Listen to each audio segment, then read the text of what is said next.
ताई माई अक्का दादा मामा काका या ऐका आणि विचार कर. आज आपण प्रत्येक जण डोले असून आणले बनले आहोत. कान असून ऐकण्याची क्षमता कमी झालेली आहे. आणि नाक असून सुगंधाऐवजी दुर्गंधाला पसंत केले आहे. आज गावात रोगराई पसरत आहे, पण याला जबाबदार कोण? मी नाही हा, मी नाही तो, आम्ही नाही ते. होय आम्ही नाही ते. म्हणूनच आम्ही सावधान समाज केंद्रामधून बालसभेच्या मुली आपल्याला सांगू इच्छित आहोत की आपण प्रत्येक जण याला जबाबदार आहोत. आपण प्रत्येक जण याला जबाबदार आहोत.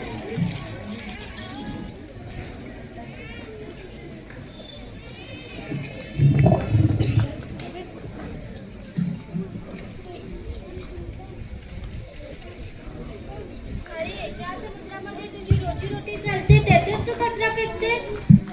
हा आले मोठी सांगायला. अरे जगात सगळ्यात धोकादायक गोष्ट आहे प्लास्टिक, आणि तेच तू समुद्रात फेकते. लाज नाही वाटत तुला? तेच कसली आहे?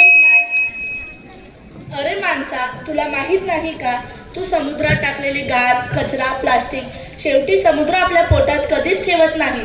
तो परत किनाऱ्यावरतीच सोडतो आणि त्याचा त्रास तुलाच होतो. हे कळत कसं नाही तुला?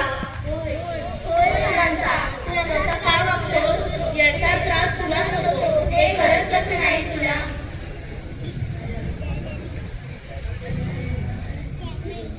मी आहे प्लास्टिक. आता तुम्ही मला विचारणार माझा जन्म कधी झाला. सन 1898 मध्ये तुमच्यासारखा एका मूर्ख माणसाने मला जन्म दिला. तेव्हापासून आतापर्यंत मी इतका विशाळ झालेला आहे की कुणाची हिंमत नाही मला मिटवायची. काही करू शकत नाही तुम्ही माझं. मी तुला जाळणार. जाळून तर बघ.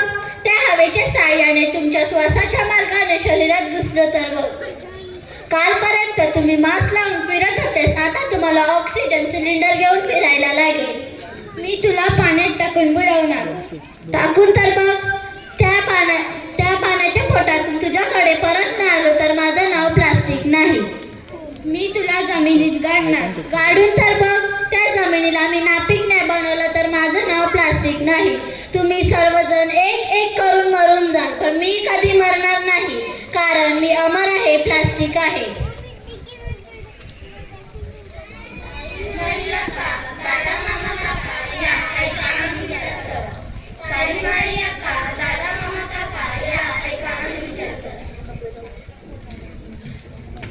अहो ताई, इकडे कशाला कपडे धुता? त्याचं सांडपाणी साचून घाण होते.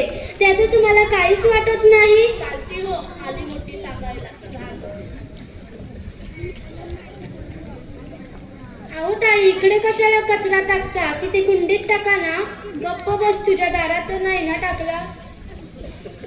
अहो ताई, ही सर्व खराब मासली व प्लास्टिकच्या पिशव्या इकडे कशाला टाकता? त्यामुळे कोणाला सांगायचं आणि कसं सांगायचं? लाज वाटली पाहिजे तुम्हाला. आपला कचरा घाण सांडपाणी दुसऱ्यांच्या दाराजवळ रस्त्यात कुठेही टाकता. त्या घाणीमुळे आज मोठमोठे आजार निर्माण होत आहे. माणसा, तुला कळतं, समजतं, विचार करू शकतोस, तरी असं का वागतोस? नका अशी घाण करू नका. आज याला, उद्या त्याला, परवा तुम्हालाही भोगावं लागेल. आमच्या गल्ल्या गल्ल्या गावीने भरलेल्या, आमच्या गल्ल्या गल्ल्या गावीने भरलेल्या, म्हणून ताप खोकला मलेरिया झाला, म्हणून ताप खोकला मलेरिया झाला.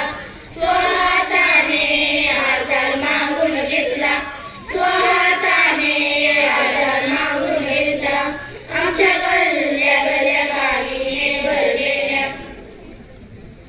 एका काली मनोरी गाव सोनेरी गाव म्हणून प्रसिद्ध होता. पण आता जिकडे बघा तिकडे घाणच घाण. दारात घाण, रस्त्यात घाण, बाजारात घाण, जिकडे बघा तिकडे घाणच घाण. पण ही घाण आपोआप तर होत नाही. तुम्ही आणि मी ही सर्व घाण करीत आहोत आणि रोगराईला स्वतःहून आमंत्रित करीत आहोत. पर्यावरणाला दूषित करीत आहोत.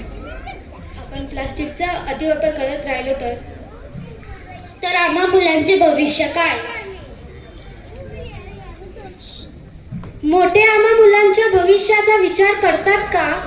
विचार करा आणि आम्हा मुलांचे चांगले भविष्य व निरोगी ठेवण्यास मदत करा.